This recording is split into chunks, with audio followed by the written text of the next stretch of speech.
สว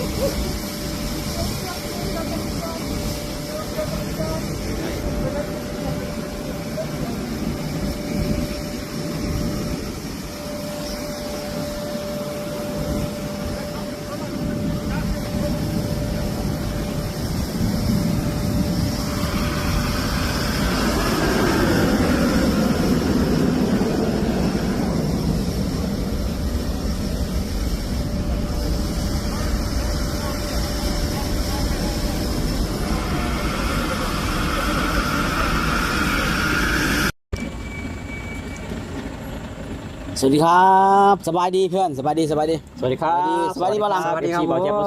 ครับสวัสดีครับวันนี้กับเพื่อนมาหาทุกคนมาหาถึงนนทบุรีเลยจากปทุมธานีมาฮอดนนทบุรีเพื่อนกับตอนนี้อาทิตย์ประมาณ2 ทุ่มกว่าเพื่อนเนาะ2 ทุ่มกว่า2 ทุ่มกว่าเขาอยู่ในไซเพื่อนตรงนี้ตอนนี้เขาอยู่อันนี้คือข้างศูนย์กีฬานนทบุรีทุกคนโอ้อันนี้บริเวณบ้านคนเงินบ่ทางไหนบ้านคนแต่ว่าอันนี้ข้างล่างอยู่ศูนย์กีฬานนทบุรีอ๋อแต่เขาอยู่บนเขาอยู่ในไซอยู่คืออยู่ถนนอันนี้โอ้ถนนแต่ก็สว่างเครื่องเว้นนะเพื่อนสว่างเครื่องเว้นประเทศไทยอยู่ไซบ่สิบอกสว่างหมดเลยไอ้ไฟดวงนี้เพิ่นบ่ปิดบ่นี่โอ้ยมื้อเช้าพุ่นแล้วบ่เพิ่นตั้งระบบเวลาได้แบบว่าไม่เป็นโซลาร์เซลล์สิบ่จักทุกคนโอ้โซลาร์เซลล์เนาะโซลาร์เซลล์ได้โอ้ถือว่าสว่างมาดิสว่างสวัยเมื่อเนาะเพิ่นหน่อยเนาะก็เว้นคือเหมือนก็เว้นคือคืนก็คืนก็เว้นเนาะก็คืนก็เว้นเนาะเพิ่นเนาะโอ้ใช่แบบนี้เป็นแบบนี้มื้อนี้มาแวะมาหาโตเพิ่นมาหาเล่นมันโตเลยกะมีเรื่องอยากถามพอดีเลยเฮาเห็นข่าวเห็นมันอาจจะเป็นประเด็นอยู่น่าจะอาทิตย์2 อาทิตย์แล้วนะแต่ว่ามันก็สิมีแบบฮ้อนๆเนี่ยช่วงอาทิตย์นี้เพราะว่าเราเห็นข่าวหนึ่งเนาะนะก่อนนั้นเนาะมีประเทศไทยเพิ่นส่งผู้ลี้ภัยชาวอุยกูร์เนาะกลับคืนสู่อ้อมกอดของครอบครัวอยู่ประเทศจีนกันไปกลายเป็นประเด็นให้คนเว้าถึงเนาะโดยเฉพาะต่างประเทศแหละมันว่าให้กับประเทศไทยจังซี่นะโจมตีประเทศไทยว่าไงซะโจมตีประเทศไทยก็ในมุมมองของตัวเพื่อนสมมุติว่าเป็นหยังต้องโจมตีในเมื่อประเทศจีนเขายื่นมือมาขอแล้วไทยก็คืนให้เป็นหยังต้องโจมตีคือว่าต่างประเทศคือว่าแบบว่ามั่นใจว่าตัวเองเป็นประชาธิปไตยเต็มใบเป็นประชาธิปไตยเต็มร้อยแต่ว่าที่จริงแล้วเนาะคือว่าอุยกูร์นี่ถือกักขังหรือว่าถือคุมขังอยู่ในประเทศไทยเป็นเวลา10 ปีนะ10 ปีเพื่อที่จะรอประเทศที่3ยื่นมือเข้ามาแบบว่าขออุยกูร์นี่ไปประเทศที่3อ๋อเหมือนอพยพไปอยู่ประเทศที่3แม่นอพยพอยู่ประเทศที่3เนาะแต่ว่าผ่านมาฮอดเวลา10 ปีเนาะ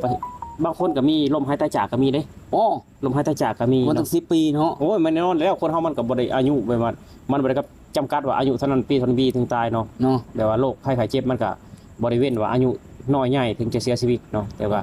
ก็ลมหายใจจากไปก็คือว่า 2-3 คนเพิ่นว่านะบางคนแต่ผ่านมาเป็นเวลา10 ปีเนาะแต่บ่มีประเทศใดที่ตั้งตัวเองว่าเป็นประชาธิปไตยยื่นมือเข้ามาว่าขออุยกูร์นี่ไปอยู่ประเทศที่3บ่มีไปเป็นพลเมืองไปผู้ลี้ภัยก็แล้วแต่บ่มีใครมาแม่นก็ให้ไทยรับภาระอยู่ตรงนี้แต่ว่าเจตนาของอุยกูร์คือว่าอยากไปประเทศที่3นั่นแหละตอนมาครั้งแรกนะบัดนี้แหละเมื่อมาติดคุมขังอยู่ในประเทศไทย10 ปีแล้วเขาก็รู้สึกว่าเขานี่โดดเดี่ยวประเทศที่3ก็คือบ่ได้มาแบบพัวพันจากประเทศไทยเอาไว้ประเทศที่3นะเขารู้สึกโดดเดี่ยวที่เขาเลยแบบว่าเขาหวังพอเฮาหมดไปแล้วความหวังของเขาหมดไปแล้วจะไปประเทศที่3นะเขาเลยแบบยอมตัดสินใจกลับประเทศเขาดีกว่าที่กลับต้นทางที่ตัวเองมาดีกว่าแม่นแต่ว่ารัฐบาลจีนเพิ่นก็ขอตัวอุยกูร์กลับคืนเนาะแต่ว่าขอจากทางการไทยเป็นลายลักษณ์อักษรทางแน่แต่ว่าอุยกูร์ก็ยอมรับว่าอยากกลับประเทศเจ้าของพอมันหวังเลยที่คนเฮามันหวังเลยดิมันบ่มีไผมาเอาเขาเลยมันมีไผมาเอาเขาเลยเมื่ออยู่บ้านเจ้าของอย่างน้อยๆถือว่ามันสิลำบากมันบ่ได้จำกัดบริเวณการอยู่นะบ่คืออยู่คุมขังในประเทศไทยเพิ่นก็บ่ได้ปล่อยโตเลยเนาะแน่นอนแล้วเพราะว่าจะมาผิดกฎหมายเด้อยู่ในศูนย์กักขังเนาะก็สิอยู่ในขอบเขตบริเวณเพิ่นที่เพิ่นจัดสรรให้เพราะฉะนั้นแล้วคนเฮามันก็เบื่ออยู่หลายปีแล้วมันก็ออกคล้ายๆกับค่ายอพยพได้นึงเนาะแม่มันค่ายอพยพก็สิดีนึงได้ค่ายอพยพได้สิดีแต่รุ่นรุ่นพ่อรุ่นยังเฮามาแต่ศูนย์นาโพตะกี้ศูนย์นาโพนครพนมเนาะศูนย์นาโพหรือว่าศูนย์นครพนมมันสิอพยพแต่ว่าเขาสิจัด บริเวณให้กว้างอันนั้นทำมาหากินได้ อ๋อ นึ่งข้าวนึ่งน้ำได้ แต่ว่านี่คืออยู่สวนภูอ่ะตมสวนภูตมที่ใหญ่ที่สุดในประเทศไทยตมสวนภูอ่ะ โเหมือนกับอยู่นึกของคุ้มคลังแล้วประมาณนั้นเนาะ คือต่างดาวเฮานี่เนาะต่างดาวเฮานี่ถ้าถึกจับในประเทศไทยก่อนเพิ่นสิกลับส่งไปบ้านนี่คือว่าเขาตมใหญ่ที่สุดตมสวนภู อืม นั่นก็หมายความว่าตลอดระยะเวลา10 ปีไทยก็ต้องรับผิดชอบการใช้จ่ายในเรื่อง แน่นอนอยู่แล้วแน่นอนอยู่แล้ว โอ้ ค่าใช้จ่ายค่าน้ำค่าไฟค่ากินค่าอยู่ค่ารักษาพยาบาลก็ทุกอย่างอะไร ต้องเลี้ยงดู ตามมนุษย์ ตามหลักมนุษยธรรมไป แม่น โอ้ เพราะฉะนั้นแล้วทุกคนประเทศไทยเพิ่นก็เสียหายแบบว่า ปีหนึ่งหลายๆล้านได้เกี่ยวกับพวกแบบว่าสึกคุมขังนี่นะ อืม คนบ้านเพิ่นแน่คนต่างชาติแน่ต่างดาวแน่คือว่าบ่แม่นว่าเพิ่นสิแบบว่า เอาเข้าสถานที่คุมขังแล้วเพิ่นสิบ่ให้กินข้าวกินน้ำเด้เพิ่นก็ให้กินตามแบบคนเฮากินนี่แหละ ก็ใช่ ใช่น้อยๆมีละ2มื้อกินข้าวฮะ อืม เช้ากับเย็นมีแหละ เอาง่ายๆเนาะการใช้ชีวิตเนี่ยปกตินั่นแหละเนี่ยแต่เพียงแต่ว่าบริเวณอาจจะบริกว้างขวางออกไปแล้วก็บ่ได้ไปเหตุงานเหตุการณ์ แม่น อยู่ตรงจุดนั้น อืม รอคอยเฝ้าหวังว่าจะมีประเทศที่3ยื่นมือเข้ามาเพื่อที่จะเอาไปอยู่นำแบบนี้เพื่อน แต่สุดท้ายก็บ่มีเนาะเพิ่นก็ บ่มี หมดหวังก็เลยแบบว่า อ๋อ เป็นจังได๋ก็จับเพราะว่าความหวังของเฮาเนี่ยหมดแล้วประเทศเจ้าของเธอว่ามันสิถูกรัฐบาลละเมิดสิทธิเล็กๆน้อยๆมันก็ดีกว่าถูกคุมขังไว้แบบนี้ อ๋อ นะ มันคือว่ามันบ่มีทางไปเลยเด้ บ่มีทางไปเลยเด้หมดเลยทางตันเลยเด้ แสดงว่าการกลับไปครั้งนี้อุ้ยกูเองก็เป็นความปรารถนาของเขาเหมือน ป กั ราน รถนาคือเขาการ โอ้ ถามว่าเต็ม100บ่เขาก็1ก็อยากไปประเทศที่3มาเลย อ่า แต่ว่า80%ก็คือว่ากลับบ้านเจ้าของมันหมดความหวังเลยเด้ อืม แต่ความหวังแรกๆก็คือจะไปประเทศที่3แต่ว่าอันนี้มันหมดความหวังเลยก็คือว่ากลับประเทศเจ้าของดีกว่า กับภูมิลำเนาเจ้าของดีกว่าหั่นนะแบบนี้ มันก็กลายเป็นแบบนี้เนาะแต่ว่า อืม เพราะตอนกลับนี่ไทยเองก็น่าจะเฮ็ดเป็นลายลักษณ์อักษรกับจีน แน่นอน เาะ แน่นอนแบบว่า เพิ่นก็ เขาก็สิมีเซ็นสัญญากันหั่นแหละเซ็นสัญญาแบบว่า อืม กลับไปประเทศแหละสิแบบว่าบ่ละเมิดสิทธิมนุษย์เกินไปนะ แบบว่าให้ใช้ชีวิตปกติ รัฐบาลจีนเพิ่นก็ยินยอมในเซ็นสัญญาในคำขอของไทยเหล่านั้นนะ เป็นว่า บัดนี้ก็เลยว่าส่งกลับไป แม่น ก็เห็นอยู่ในภาพว่าก็สวมกอดกับครอบครัวกับหยังก็เท่ากับว่าเหมือนได้คืนบ้านอ่ะ แต่ทีนี้ประเด็นมันก็คือเนาะเพื่อนตรงนั้นก็คือแบบว่าประเทศแถบยุโรปหรือว่าอเมริกานี่มาประนามว่านั่นนะนี่หั้นนะเฮาเห็นแต่ทีนี้ก็เฮายังอยากถามตัวนี่เฮาพอประนามเสร็จปุ๊บเฮาเบิ่งข่าววันมื้อเช้านี่เฮาเบิ่งข่าวเห็นอเมริกาก็ส่งคนบ่ว่าสิเป็นคนบ้านเฮาก็มีเด้กลับบ้านเนาะ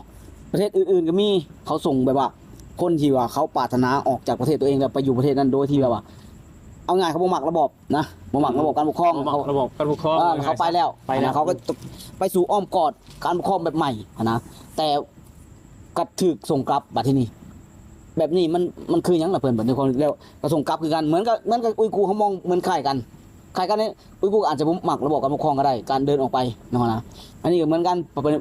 ไทยส่งกลับเพราะว่าอุยกูร์ก็สมัครใจพร้อมแล้วผู้คนเหล่านั้นเขาสมัครใจบ่คนที่ว่าอยู่สหรัฐแล้วถูกส่งกลับนะ คนอยู่สหรัฐเนาะบางคนเห็นเขาในข่าวนะบางคนป้าเนี่ยจะเล่าได้ลูกหาคนแล้วเนาะลูก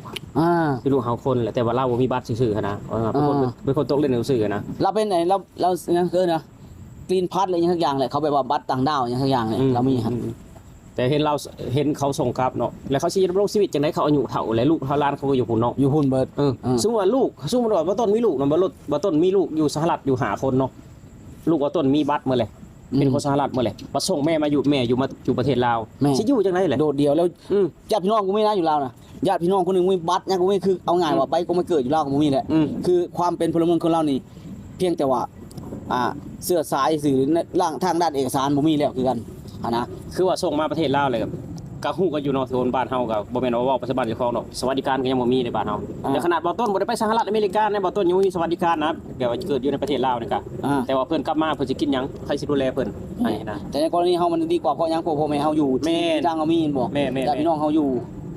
แต่ก่อนประกาศตัวว่าเป็นประชาธิปไตยเนาะบ่ให้ละเมิดสิทธิมนุษย์สหรัฐอเมริกาบัดประธานาธิบดีทำขึ้นมาเป็นหยังคือเป็นแบบนี้บ่ต้นก็แปลว่างงคือกัน งงอยู่แต่ก็บ่ได้ว่าโจมตีนะคือหมายถึงว่างงในวิธีปฏิบัติแล้วกับวิธีที่ว่าคือตอนตำหนิประเทศไทยเขาก็คิดว่าโอ้เขาประชาธิปไตยเขาก็ต้องตำหนิแหละนะพอเขาปฏิบัติเองปุ๊บเฮ้ย เขาคือเห็นอันนี้ได้ซะเขาไปตรงนั้นเขาไปหาอ้อมกอดของประชาธิปไตยแม่นบ่ในเมื่อเขาเจอแล้วปุ๊บส่งกลับมาเนี่ยอันนี้เฮางงนะเพิ่นเฮางงก็คือในเมื่อเขาบ่ปรารถนาดีกับตรงนี้เขาบ่หมายถึงว่าบ่อยากอยู่กับตรงจุดนี้ใจเขาบ่ดีเนาะในจุดนี้เขาอยากไปอยู่ที่นั่นอยากอยู่ในอ้อมกอดของประชาธิปไตยแต่ประชาธิปไตยที่เขาเว้าถึงกลับกลายเป็นว่าบ่รับเขาไว้น้ำซ้ำเขามีลูกมีครอบครัวเนี่ยปัญหาคือมันยังจะเขามีกระทำความผิดยังก็แล้วแต่คือบ่จับใส่คุกตรงนั้น เพราะนั่นคือประเทศที่เขาจะต้องดำรงชีวิตอยู่นะในความคิดเขานะแต่เขาก็บ่ได้รู้สึกว่าเอ้ยเขามาต้องเดือดร้อนเดือดจังก็เขาก็บ่รู้สึกแหละน้องยอมรับว่าเขาก็บ่รู้เนาะตอนเขาไปนะถามว่าเข้ามานะถามว่าเข้ามามันก็ดีแบบนึงแต่ว่ามันก็บ่ดีทั่วไปเนาะบางคนก็คือว่ามันมีสมมุติว่ามีข้อผิดพลาดกับรัฐบาลเด้ส่งเข้ามาเขาสิเฮ็ดจังไดนะสมมุติว่าส่งเข้ามาหลายๆคนถ้าตัดสินใจอยากมาถ้ารัฐบาลเราต้อนรับเฮาก็ดีใจนํอันนี้นั่นเทื่อแบบว่ามีเรื่องบาดหมางมีเรื่องแบบบ่เข้าใจกันกับรัฐบาลบ้านเฮาเด้มีสองกับสองฝ่ายเนาะคนเฮามองบ่เห็นมองคนละมุมหั่นนะตอนที่เขาไปเพิ่นแน่นอนอยู่แล้วคือเขาบ่มักเขาก็ต้องมียังบ่พอใจแล้วเขาต้องออกเดินออกไปบ่ต้องเก่าไปเขาบ่ได้ไปหาเงินเขาได้บ่ได้มาประเทศไทยแบบมาหาเงินบ่อยู่ไงนะเขานี่อยากมีไปอยู่เลยแหละสละสัญชาติเขาเพื่อที่จะไปอยู่แม่ๆที่ตรงนั้นเนาะนะแต่ว่าพอส่งกลับมาแบบนี้ปึ๊บเฮารู้สึกว่าเฮ้ยตอนไทยส่งอุยกูร์ซึ่งคนอุยกูร์เขาอยากกลับอันนี้เขาอยากกลับนะแต่ว่าทางสหรัฐหรือทางยุโรปนี่มีการมาเว้ามาต่อว่าประเทศไทยนะในความคิดเฮาว่าบัดที่สหรัฐเฮ็ดเอ้าคือถือว่าสานะมันก็กลายเป็นความงงของเฮามันก็ถือวิพากษ์วิจารณ์อยู่แบบประธานาธิบดีโดนัลด์ทรัมป์นี่ก็มันถือวิพากษ์วิจารณ์หลายอยู่นะก็คือว่า41ประเทศห้ามเข้าประเทศไทยห้ามเข้าประเทศห้ามเข้าสหรัฐอเมริกาแม่น41ประเทศลาวนี่ไทยนี่ก็บ่จักเนาะน่าสิเป็นไทยแน่นี่แหละแล้วมันสิเฮ็ดได้บ่ถ้าเล่านะครับบ่แปลกถ้ามองมุมหนึ่งของเพื่อนพวกเฮาอาจจะการปกครองคนละแบบกับเขาเนาะถ้าหลายๆชาติที่เฮาไปเบิ่งมาการปกครองคล้ายกันก็มีนะ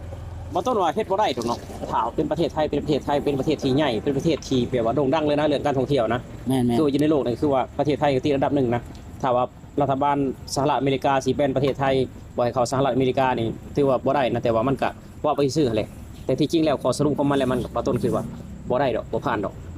น่าจะเนาะคืออย่างประเทศไทยเนี่ยมันอาจจะเขาจัดอยู่ในประเทศเขาจัดมันมี1 2 3นะเพื่อนเขาจัดไปว่าอย่างลาวอยู่2อยู่มันอันดับ2แต่บ่ฮู้ว่ามันมีแบบว่าที่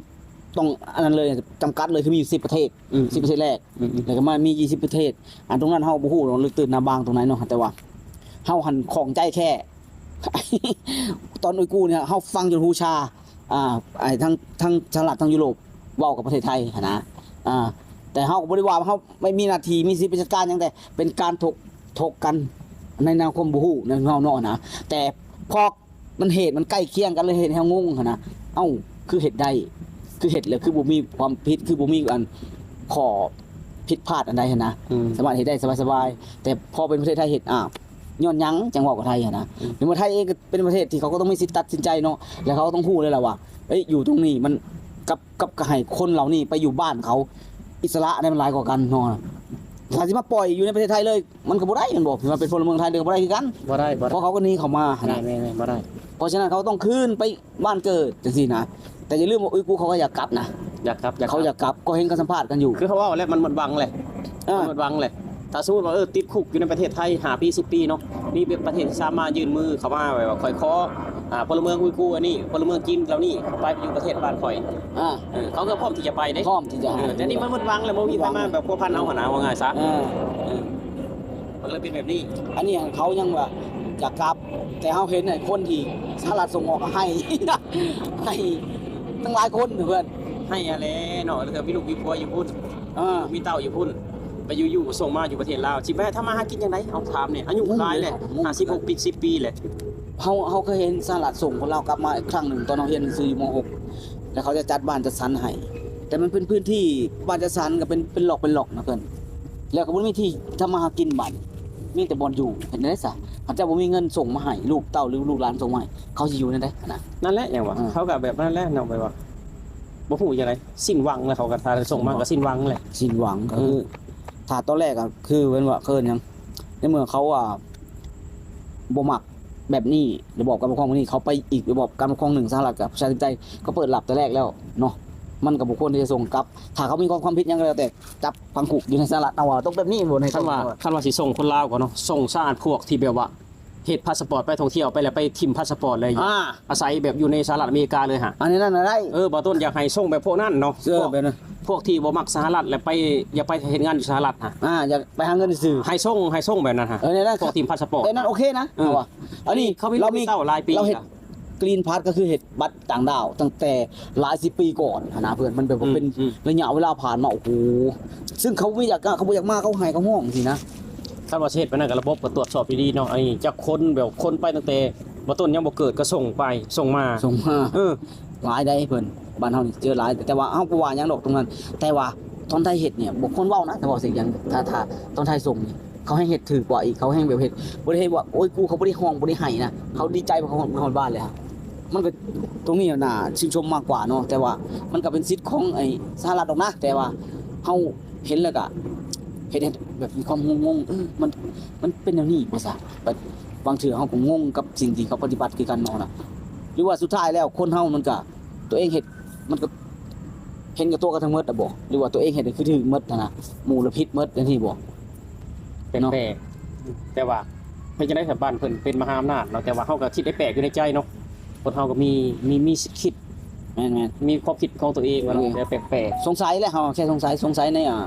การกระทำเลยกับคำเว้าที่เขาเว้ากับประเทศไทยเลยกับการกระทำที่เขาปฏิบัติต่อคนที่เขาไปอยู่สหรัฐนะเนาะก็แค่ประมาณนี้เองเพิ่นก็ถือว่าประมาณนี้มื้อนี้เป็นบ่หลังอยากเว้านำแง่บ่ในมุมของบ่หลัง มานั่งฟังเพิ่นเว้านี่เลยมานั่งเลยมานั่งฟังเพิ่นเว้า เอาถ้าเกิดเป็นเจ้าได้บ่ล่ะถามอันนี้เจ้าสมมุติว่าในมุมของเจ้า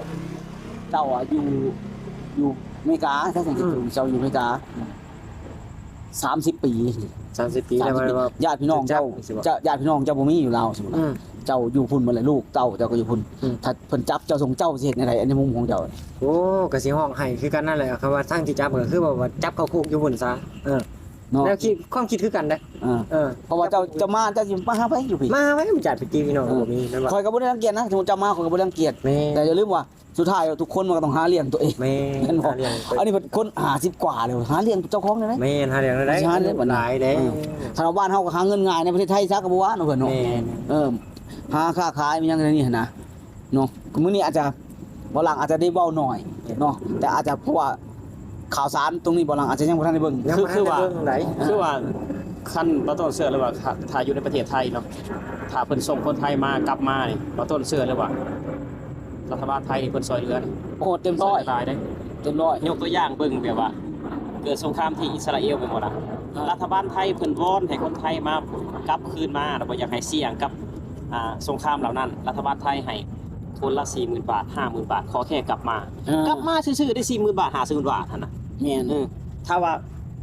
แต่ว่าเขาส่งคนไทยถ้าว่าส่งคนไทยมาจากสหรัฐแบบนั้นเนาะบ่ต้นเชื่อเลยว่าคนไทยนี่ก็บ่ลำบากเพราะรัฐบา